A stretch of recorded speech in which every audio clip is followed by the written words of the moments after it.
Você já sentiu que há algo mais profundo nas Escrituras? Uma camada oculta de revelação que passa despercebida na leitura apressada? Hoje, vamos mergulhar em um dos capítulos mais intrigantes e menos compreendidos da Bíblia. Isaías, capítulo 48. E o que você está prestes a descobrir vai muito além de palavras antigas em pergaminho.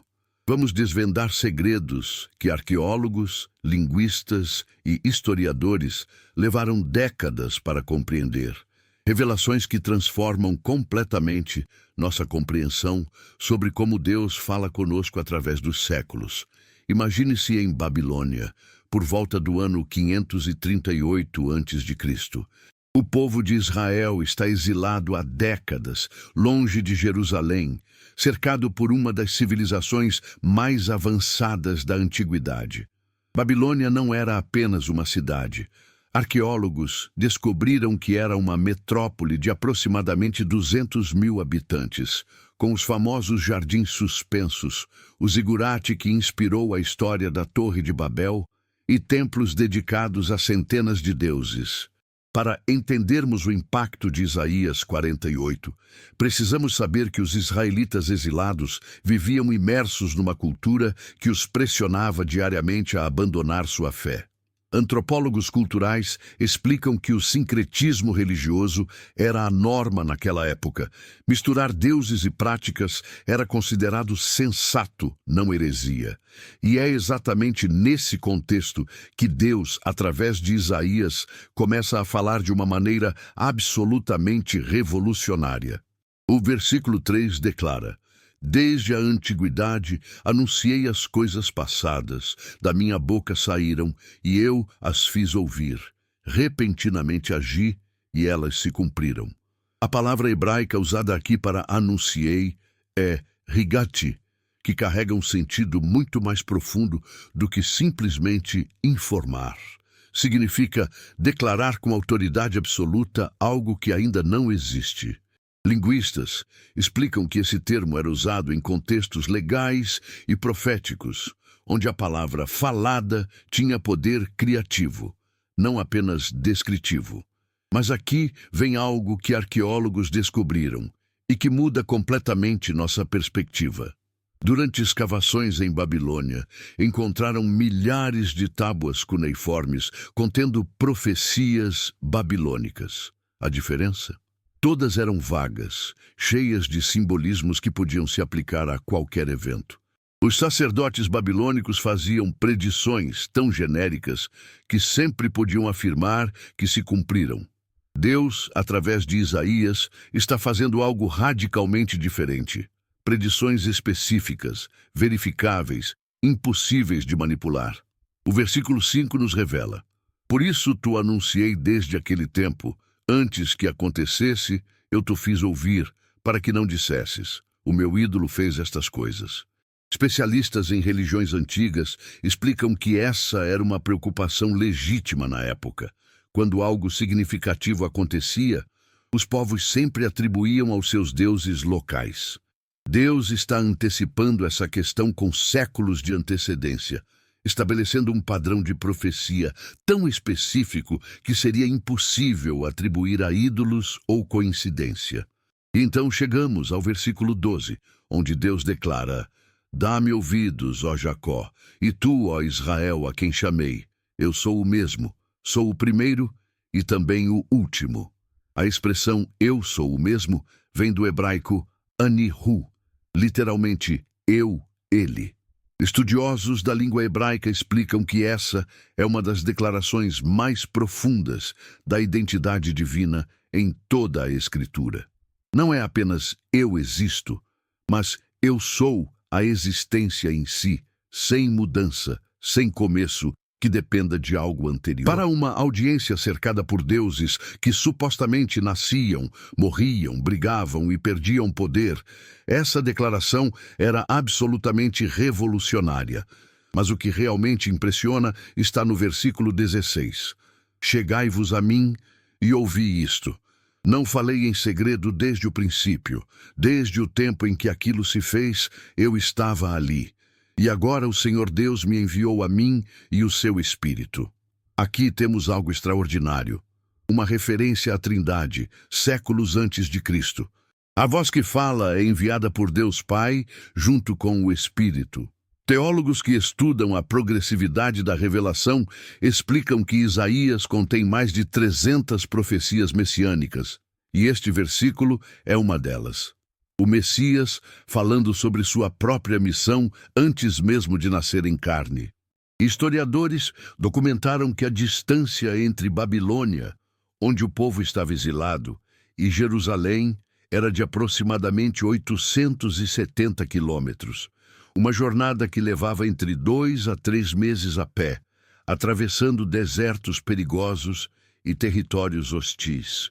Quando Deus promete no versículo 20, sair de Babilônia, fugir de entre os caldeus, não era apenas uma metáfora espiritual. Era uma promessa concreta e perigosa que exigiria fé extraordinária para ser cumprida. E aqui está o que arqueólogos descobriram que confirma a precisão histórica impressionante deste capítulo. O cilindro de Ciro, encontrado em 1879, é um documento oficial do rei Ciro da Pérsia, datado de 538 a.C. Nele, Ciro declara sua política de permitir que povos exilados retornassem às suas terras. Isaías tinha profetizado sobre Ciro pelo nome, no capítulo 45, versículo 1, mais de 150 anos antes do rei nascer. Isso não é apenas impressionante, é humanamente impossível. O versículo 18 nos traz uma das lamentações mais tocantes de toda a Escritura. Ah, se tivesses dado ouvidos aos meus mandamentos, então seria a tua paz como um rio. A palavra hebraica para paz aqui é shalom, mas no contexto original significa muito mais do que ausência de conflito. Especialistas em línguas semíticas explicam que shalom carrega o sentido de completude, integridade, prosperidade em todas as áreas, espiritual, física, emocional, comunitária. E a comparação com um rio não é casual. Para povos do deserto, um rio representava vida constante, previsível, abundante, diferente das chuvas esporádicas. Geólogos explicam que rios como o Eufrates e o Tigre, que os israelitas conheciam bem, tinham fluxo constante mesmo nos verões mais secos. Agora observe o versículo 22, a conclusão solene. Os ímpios, diz o Senhor, não têm paz. A palavra hebraica para ímpios é rechaim, que literalmente significa aqueles que estão inquietos, agitados.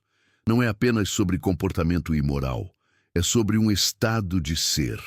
Antropólogos que estudam sociedades antigas explicam que a cosmovisão hebraica via uma conexão direta entre alinhamento com Deus e tranquilidade interior, algo que a psicologia moderna tem redescoberto ao estudar os efeitos da dissonância moral no bem-estar humano. Mas há algo mais profundo ainda escondido neste capítulo. O versículo 10 diz: Eis que te acrisolei, mas não como a prata. Proveite na fornalha da aflição. Metalurgistas e arqueólogos que estudaram técnicas antigas de refinamento explicam que o processo de purificar prata exigia temperaturas de cerca de 960 graus Celsius. O refinador ficava observando seu próprio reflexo na prata líquida. Quando conseguia ver sua imagem claramente, sabia que todas as impurezas tinham sido removidas. Deus está dizendo que o exílio não foi punição arbitrária, mas um processo de refinamento onde ele próprio observava, esperando ver sua imagem refletida em seu povo. Para aquela época, essa compreensão era revolucionária, porque civilizações vizinhas viam sofrimento apenas como castigo dos deuses ou má sorte. Os israelitas estavam aprendendo algo que levaria séculos para a humanidade compreender plenamente, que há propósito redentor na provação, que Deus não apenas permite, mas usa as circunstâncias mais difíceis para moldar caráter. Historiadores explicam que foi exatamente durante e após o exílio babilônico que o judaísmo desenvolveu sua forma mais madura, com sinagogas, escribas dedicados à preservação das escrituras e uma identidade nacional que sobreviveria a todos os impérios que tentariam destruí-la. O versículo 13 nos traz outra revelação impressionante. Também a minha mão fundou a terra e a minha direita estendeu os céus. Quando eu os chamo, eles aparecem juntos. A imagem de Deus estendendo os céus usa o verbo hebraico tafat, que significa literalmente esticar como uma tenda. Físicos modernos ficaram impressionados ao descobrir que o universo está de fato em expansão contínua, algo que Isaías descreveu poeticamente há 2.700 anos, muito antes de telescópios ou teoria do Big Bang. Então, no versículo 17, Deus se apresenta de uma maneira que deveria transformar completamente como nos relacionamos com Ele. Assim diz o Senhor, o teu Redentor, o Santo de Israel. Eu sou o Senhor teu Deus, que te ensina o que é útil e te guia pelo caminho em que deves andar. A palavra Redentor aqui é Goel, em hebraico. Um termo técnico do sistema legal israelita que designava o parente mais próximo que tinha a responsabilidade de resgatar um familiar que caiu em escravidão ou perdeu suas terras. Antropólogos explicam que o Goel não apenas pagava um resgate, ele restaurava a pessoa à posição original na comunidade. Deus está dizendo que não é um monarca distante, mas nosso parente mais próximo, comprometido com nossa restauração completa. Compare isso com as divindades babilônicas que os israelitas viam ao redor. Marduk, o deus principal de Babilônia, era retratado em mitos como caprichoso, envolvido em intrigas divinas, exigindo sacrifícios constantes, mas oferecendo pouca orientação prática. Arqueólogos encontraram milhares de tábuas com oráculos babilônicos, todos vagos, manipuláveis, dependentes de interpretação dos sacerdotes. Em contraste radical, o Deus de Israel se revela como aquele que ensina o que é útil e guia pelo caminho, prático, específico, pessoalmente envolvido.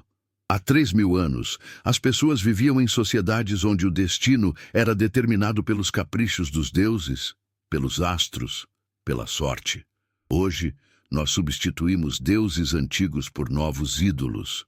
Sucesso, opinião pública, algoritmos de redes sociais. Mas continuamos buscando paz em fontes que nunca foram projetadas para nos satisfazer. E a verdade de Deus permanece imutável através dos milênios. Só há verdadeira paz, verdadeiro shalom, quando nosso coração está alinhado com aquele que nos criou. Especialistas em saúde mental moderna confirmam o que Isaías 48 já declarava, que a inquietação da alma humana não pode ser medicada, entretida ou filosofada para fora da existência.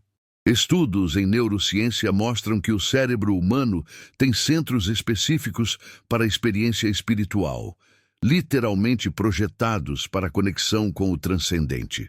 Fomos criados para Shalom, para aquela paz que flui como um rio constante, e nada menos que o próprio Deus pode satisfazer esse vazio. E aqui está o que mais impressiona quando conectamos todas essas descobertas. Deus não apenas prometeu guiar, ele cumpriu cada promessa específica registrada neste capítulo.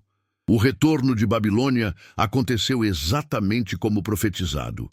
Ciro emitiu o decreto, o templo foi reconstruído, e séculos depois, o Messias anunciado em linguagem velada neste capítulo nasceu, viveu, morreu e ressuscitou, cumprindo mais de 300 profecias específicas.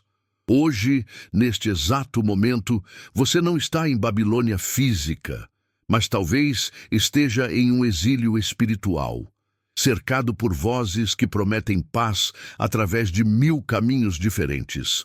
Pressionado a misturar sua fé com filosofias modernas que parecem mais aceitáveis, mais científicas, mais tolerantes.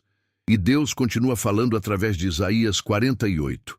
Chegai-vos a mim e ouvi isto.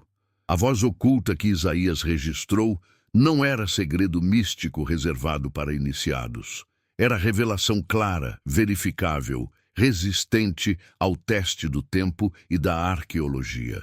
O caminho esquecido da alma não é alguma técnica esotérica ou conhecimento perdido.